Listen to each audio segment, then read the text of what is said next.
Halo teman-teman, Putole sekarang kedatangan teman petani dari Danau Tamlingan ini.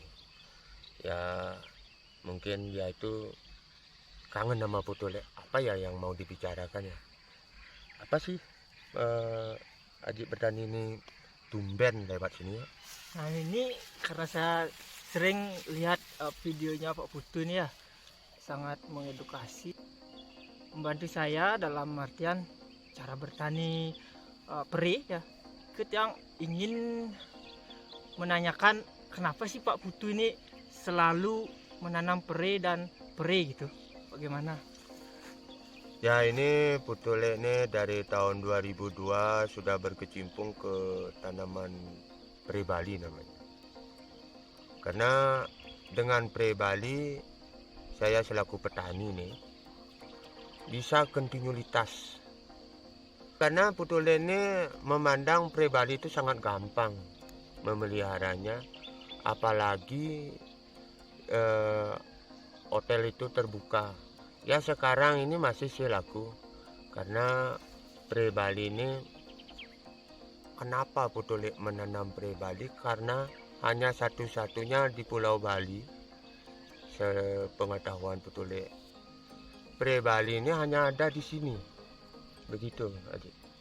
Apakah peri Bali ini memang lokal dari Bali atau dari luar yang didatangkan? Menurut Putole dulu nih mendengar ceritanya orang tua, karena memang dari zaman-zaman penjajahan sudah ada gitu. Sudah ada peri Bali berarti ya? Peri Bali mungkin dari zaman penjajahan itu, penjajahan Belanda yang membawa ke sini itu bibitnya. Begitu aja. Berarti untuk pengembangannya lebih gampang ya? Berarti untuk apa namanya, penanaman, pemupukan yang dibutuhkan apa saja gitu. Ya kalau masalah penanaman itu sangat gampang.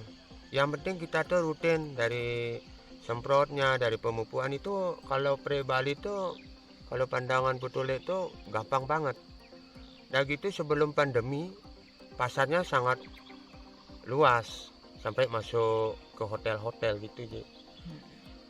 Kenapa Putole ini masih berkecimpung di peri Bali ya? Mempunyai suatu momen sih, gampangnya itu. Berarti di Bukit Catu ini memang pengembangan peri Bali atau ada peri-peri yang jenis lainnya? Kalau di sini tepatnya di Pemutan sih. Kalau di sebelah sana itu baru Bukit Catu. Lagi itu di Batu Sese. Ada juga di sebelah selatan juga Batu Sese. Makanya kalau di tempatnya Putole ini memang desa adat Pemutaran. Kalau di sini itu ada dua jenis, namanya peri bolong ya. Yang daunnya kayak bawang itu dinamai peri bolong. Lagi itu dinamai juga peri Jawa. Kalau umumnya tuh di sini peri Jawa. Peri Brambang itu mungkin ya? Iya, peri Brambang. Kalau Putole ini memang fokusnya di peri Bali. Penanaman peri Bali gitu. Berarti sudah tahu berarti ya untuk penyakitnya apa, terus hasil panennya itu bagaimana. Berarti udah jatuh cinta lah dengan peri Bali ini berarti ya? Bener, jatuh cinta banget. Karena dengan peri Bali Putole bisa seperti ini. Dulu sebelum menanam peri Bali masih zamannya ngojek-ngojek gitu.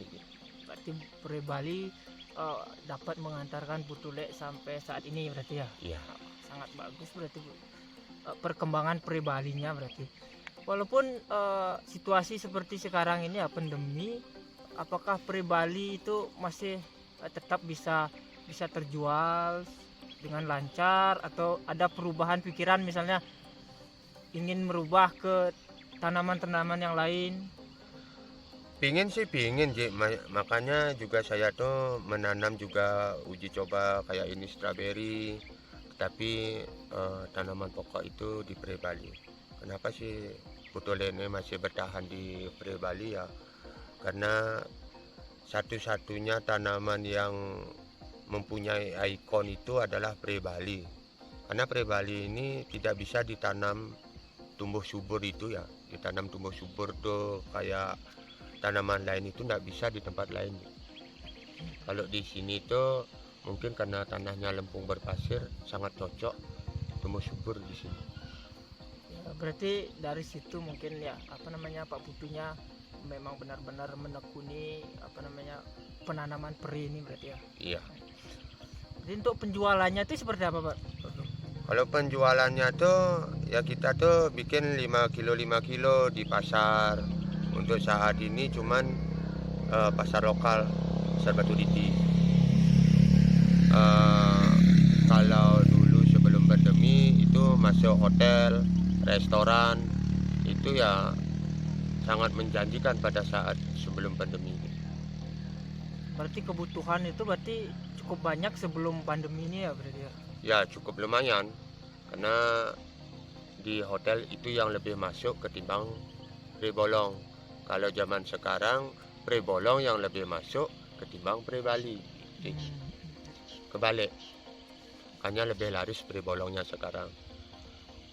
Berarti sekarang untuk sekarang ini selain menanam stroberi, brokoli, berarti sisanya itu pre-Bali berarti. Ya tetap tanaman pokoknya Putu Lek itu ya pre-Bali. Kenapa sih sampai dinamai Putu Lek gitu? Kalau Putu Lek itu yang kayak saya pribadi ini anak pertama, udah gitu ekornya lik.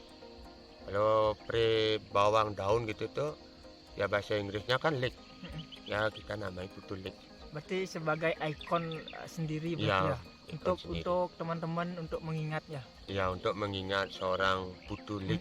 Berarti kalau ingat Putu Lek berarti dia adalah pemilik pre-Bali, Iya. pengusaha pre-Bali seperti itu berarti. Ya. Ya, bisa teman-teman cari di YouTube-nya nanti banyak edukasi-edukasi mengenai pre-Bali ya teman-teman. Nanti jangan lupa di-share juga nanti videonya. Kita akan Iya. sering-sering ketemu ya teman-teman. Karena kita ini selaku petani, ya antara petani pre-Bali dan petani sembrautan ya. ya sembrautan segala Segala ditanam ini sama Segala Ajit ditanam. Bardani. Ya ini adalah suatu momen ketemu dikunjungi oleh sahabat petani dari Danau Tamlingan. Ya bersyukur banget ini teman-teman. Bantu juga share, komen juga ada channelnya Ajit Bertani, ketemu sama Putu Lek. Putu Lek. Terima kasih teman-teman. Ya, terima kasih.